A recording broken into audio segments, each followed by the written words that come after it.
Hello, welcome to Franklin County Home Health Agency's Where the Heart Is. I'm Jennifer Martin, your host for today's show. Through this monthly show, we bring you information about our agency's programs and services, as well as helpful tips to help you stay safe and healthy at home. Our agency is best known for our home care, hospice, and long-term care programs, but it's sometimes surprising for people to learn that we care for people of all ages, including newborns, toddlers, teenagers, young adults, and the elderly, and that we offer more programs in addition to our nursing assistant, and homemaker services. We offer medical social work, maternal child health, childbirth education, physical therapy, occupational therapy, and speech and language pathology. And it is speech and language pathology that we'd like to talk about today. So I have a guest with me from Franklin County Home Health, Keith Franchetti. Thank you for being here today, Keith. Thanks for having me. Yeah. And so, Keith, let's start off by learning a little bit about yourself. What brought you to speech therapy? What other services or places you may have worked before home care? And what brought you to Franklin County Home Health? I studied English literature in college, and I envisioned myself going on to be a teacher, teaching literature.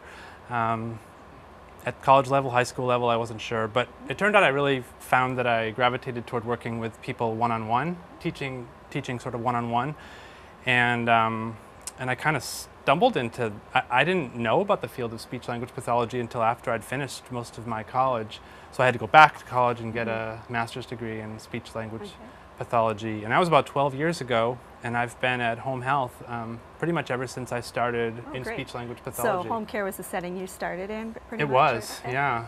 It's so varied that as far as the types of people that we work with and the types of challenges that we help patients with, that I don't think I'll ever feel like I've got it completely conquered and I'm getting bored. Yeah, good.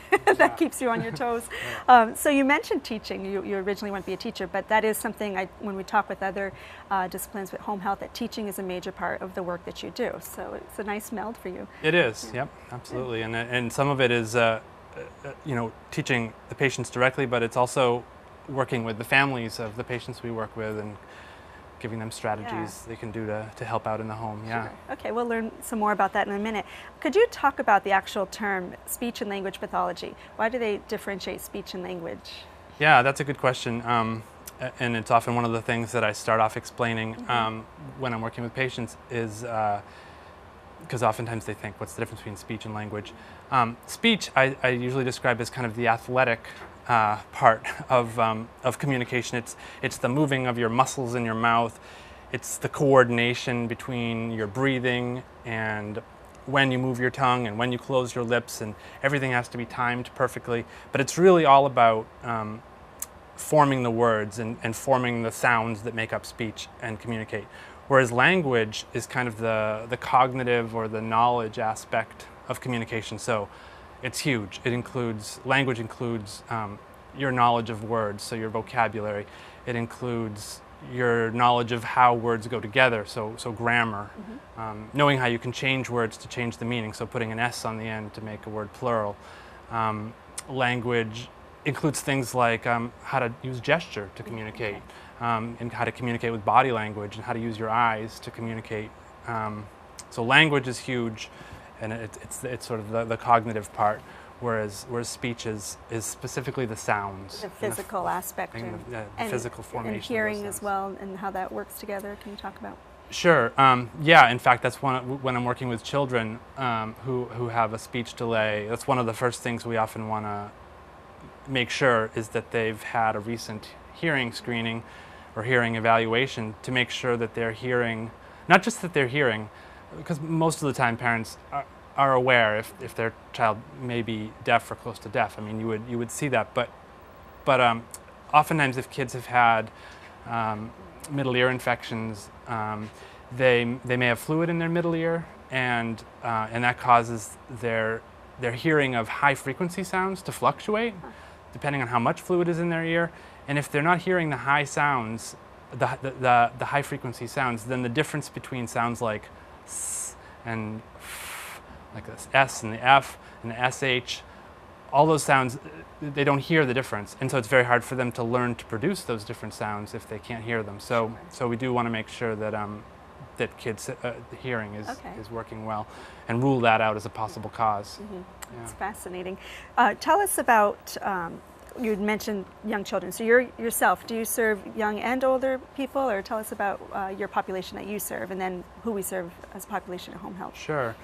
Yeah, I usually, I would say my caseload is primarily young kids, most of them between the ages of 2 and 3. Occasionally I'll work with a child younger than 2.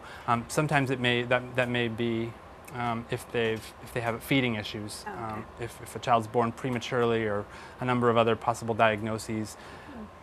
May cause them to have some difficulties learning to eat properly, and that kind of falls in So you're speech kind of language in a as well. preventative side, if you will. You're helping them form their the physical aspect for us to be exactly. ready for speech. Our knowledge of sort of all the oral structures and how they're supposed to work kind of gives us an insight into helping them make the transition, for instance, from onto solid food or things like that.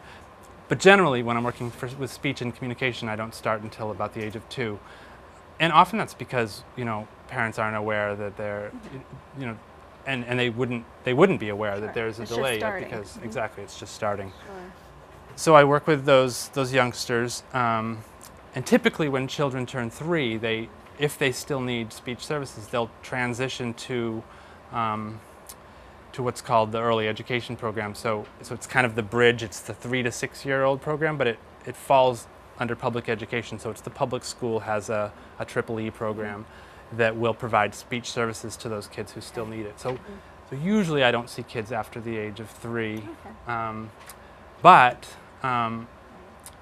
I do work with adolescents or young adults who've had traumatic brain injuries or something, and which has affected either their swallowing or their speech and communication or cognition.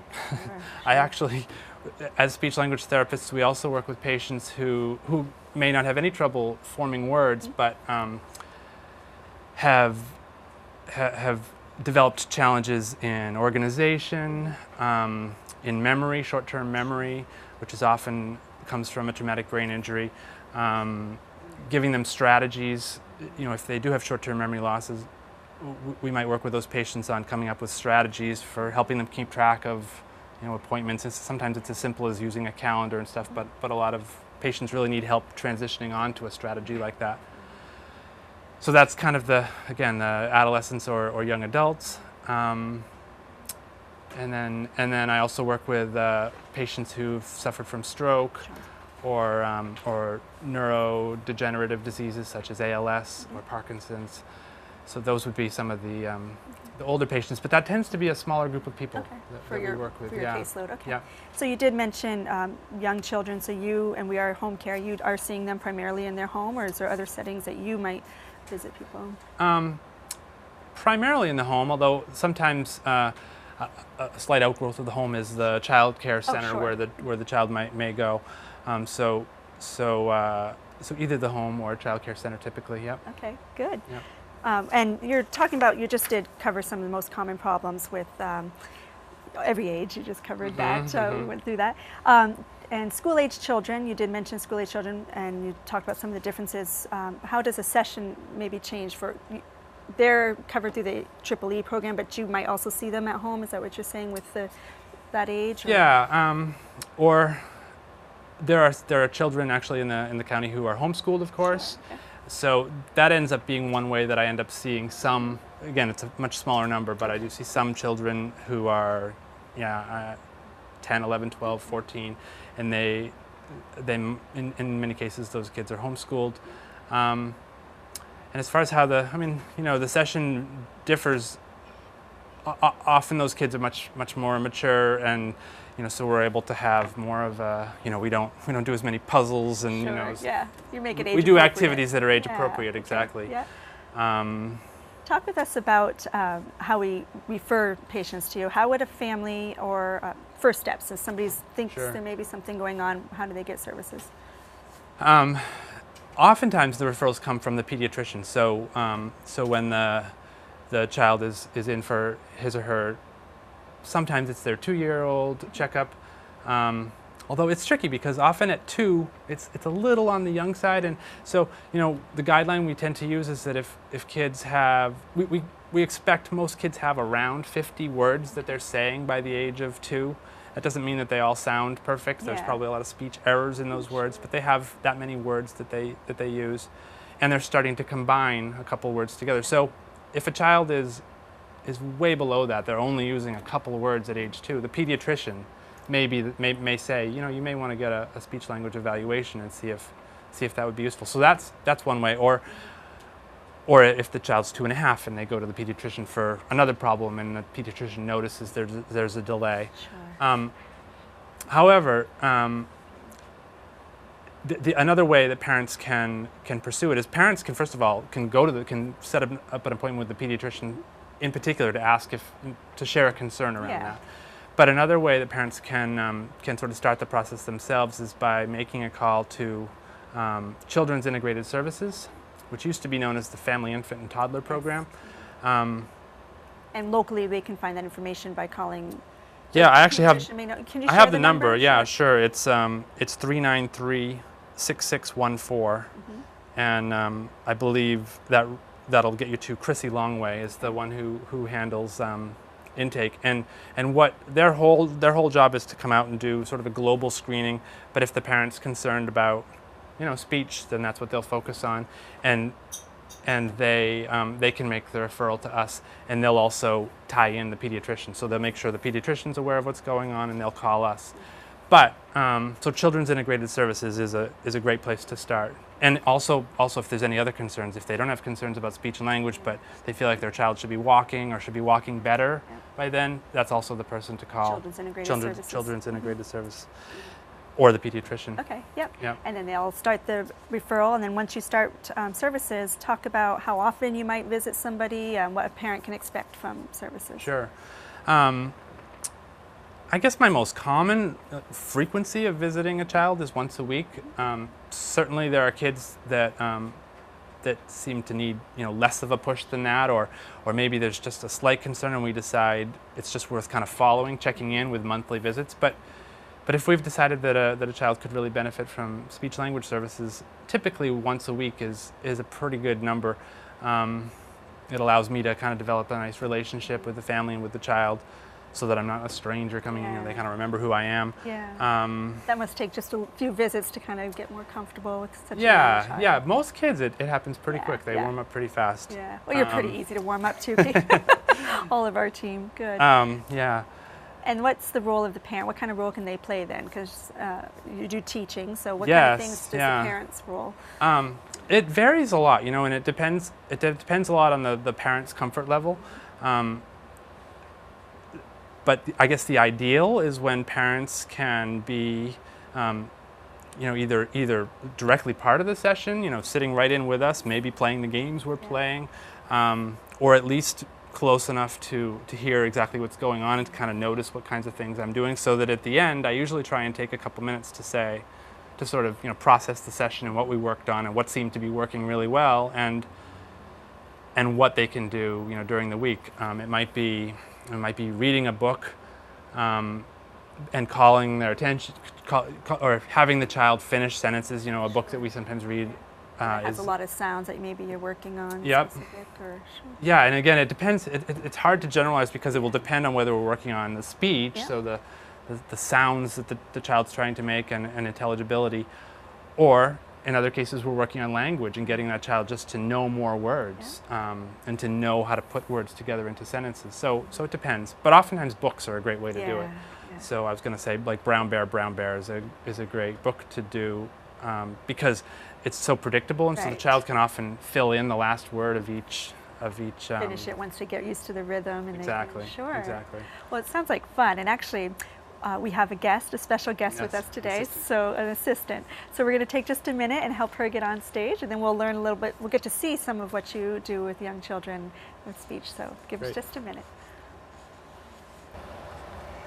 Welcome back. Keith, can you introduce our guest today? Sure. This is my assistant, Maya, who is, how old are you? 9. 9. But I'm going to be sharing actually some activities that I tend to do with the younger kids who are 2 or 3. So So Maya's just going to be helping out. So, so one of the activities that I'll often do with kids, either as part of a language activity or as sort of a reinforcement or a reward for working hard on the speech that we're working on, is a puzzle activity. So I might have which animal would you like to work on first? The camel. Okay, let's do the camel. I think there are 4 pieces to the camel. Will you help me count? 1, 2, 3, 4. All right, good. What do you think we should start with? Do you think we should start with the feet or the humps? The feet. Can you find the feet? Right there. Those look like, yeah, good job. What's that part? The head. Uh-huh. And then the hump. Very good. How many humps are there? 2. Yeah, there are 2 humps on this camel, huh? All right, nice job. Let's do a little bit more of our speech work. So I'm going to have you practice these words. So this is, you can push the button and hear the word. Nap, Can you say nap? Nap. nap, Nap. nap, Nap. Very nice. I like how you said p, that sound at the end, nap. Let's see what the next one is. Ooh, this one's going to be, want to push it and see what this one's going to be? tape, Can you say Tape. that? Nice. tape, Tape. Good. tape, Tape. Very good. All right, now this next one, I'm going to see if you can do all 3 in a row. I want you to do dime, dime, dime, and then I want you to say dime, dime, dime. dime, dime, dime, Dime. Dime. Dime. Very nice, and I like the way you're putting your lips together for dime. Very good. That sound at the end. Some kids don't put they use their teeth on their lips. They go dime. So very nice. Nice job. Okay, should we do another piece of the puzzle? Yes. Anyway, that's the kind of activity that we might do. That's cool. So talk about what was happening there when you're... So we were doing a little bit of language work, pointing out the different parts of the camel. You know, sometimes there's an opportunity to talk about the back legs and the front, so you're talking about concepts of back and front. You can talk about what goes up top and what goes down the bottom. You know, a lot of times what I share with parents is that, you know, the key thing is to play with your child, and what almost anything you do one-on-one directly with your child gives you the opportunity to know exactly what they're paying attention to, and then use language that relates to exactly what they're paying attention to. You have their focused attention for a little bit. Yeah. Exactly. That's one of the best ways to teach them language.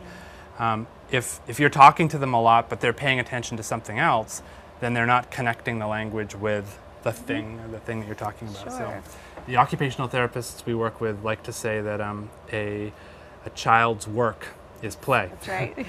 And Sounds so, good, Maya, huh? so it looks like we're just getting together to play, and it may look that way to parents, but that's the work that children are supposed to be Are doing. learning, Yeah. exactly. So you have good old-fashioned puzzles and toys, and then you have the new technology. Yeah, the technology such as iPads and iPhones and other devices has become more useful for sure. I was working with an adult recently who had Parkinson's disease and whose voice had become very faint, and so we were working on him using a much louder voice, and I had like 3 different tools I was using all on my iPhone. I had a sound level meter, so it was measuring the exact decibels that he was reaching. So when we would really work on speaking loudly, we had a direct measurement. Sure. He had some feedback as to exactly how well he was doing, and then when he tried a little harder, he could get go a little further. On that same device, I have a tuner device. So we're actually working on also expanding his pitch range, because patients with Parkinson's will tend to speak in kind of a monotone. So we were able to measure how high a pitch he was able to make and then how low. Oh, that's cool. And I can't remember what the third thing was, but I mean, There's there an are app all for kinds of everything. technology, yeah, and it's Sure. all in your pocket nowadays, Yeah. so it's really handy. That's really amazing. Not to mention, obviously, the articulation pictures that we use with children, and And that's like a then- reward too. I mean, young children, especially these days, they really like pushing the buttons and Yeah. seeing that immediate reward too. Exactly, and actually, I was going to say there's a huge difference between. Actually, could I demonstrate one Sure, more thing? please, yeah. This is another game. It's less of a direct speech game. It's an app from a company called Tokaboka. Okay. And it doesn't. One of the things I like is apps that don't do a lot of talking for you. Right. It gives the person working with the child. It gives me a chance to insert a lot of language as I see fit. Okay. So this app is called Tokaboka Doctor. So the child can push a button and we find out what's wrong with the patient. Go ahead and push. So we see there's a problem with looks like his mouth or her mouth, her chest, her arm, and her foot.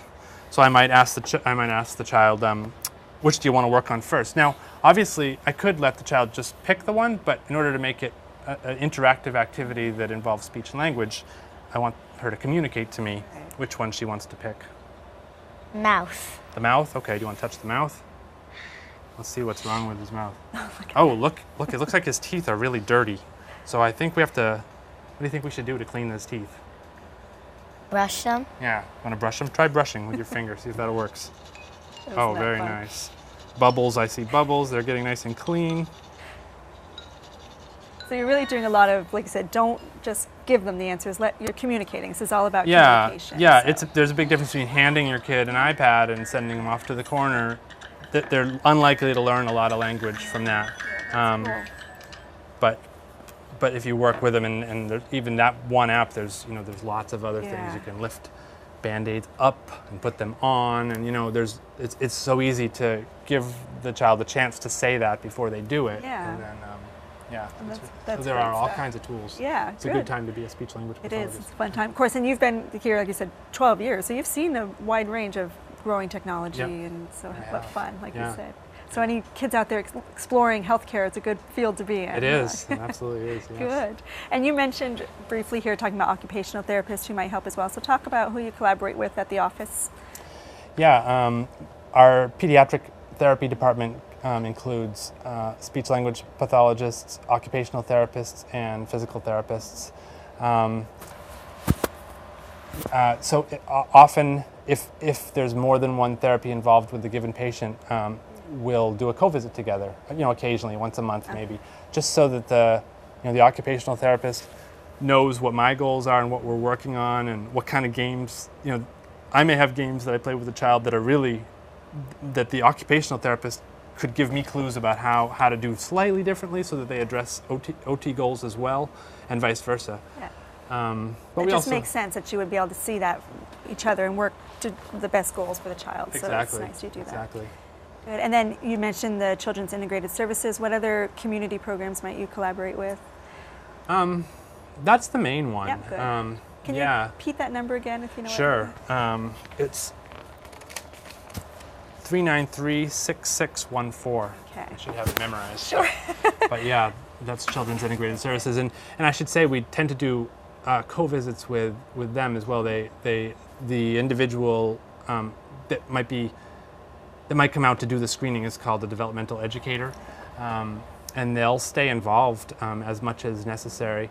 And when the child is getting close to the age of 3, that developmental educator from Children's Integrated Services will coordinate with the school and set up a meeting so that I have a good chance to share what I've been working on with the school speech therapist, and there's a nice smooth Good. transition. And for parents, they don't have, all the logistical details are being helped by Exactly. someone who's in the know, so Yep. they don't have to worry about that Exactly. piece. Good. Yeah. So again, the parents can talk with their pediatricians, Children's Integrative Services, and get referrals from there. And thank you for sharing all of this with us today, Yeah, Keith. it's a pleasure. I like to ask all of our guests what they find the most rewarding about their work in home health care. And I